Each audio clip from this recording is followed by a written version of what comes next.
Ассаляму алейкум, урметли серджелер! Я рада приветствовать вас, уважаемые зрители! Вместе с проектом Элифбе мы продолжаем изучение крымско-татарского языка. Элифбе проектның ярдымы или Крым-татар тіліні огренмеге девам этемас.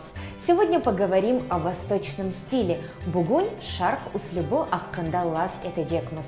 Восток – шарк, стиль – услюб.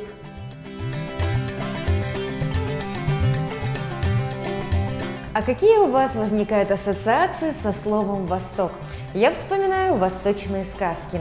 Менесе шарк масалларны хатырлаем. Восточная сказка «Шарк масалы». Все мы помним сказку из детства про Али Баба и 40 разбойников. И тут дверь, сим-сим.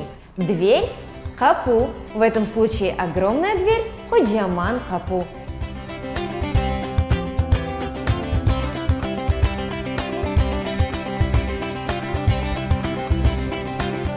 Сегодня восточный орнамент используется для самых разных целей. Для дизайна интерьера, а также разработки тканей. Восточный узор – шарк орнега. Узор – орнег. Красивые узоры гузель орнеклер можно встретить на стенах, в обрамлении различных предметов и на люстрах. Люстра – это авизе. Говорят, что Восток – дело тонкое. На этом я с вами прощаюсь. Я жду ваши комментарии и письма по адресу, указанному на экране.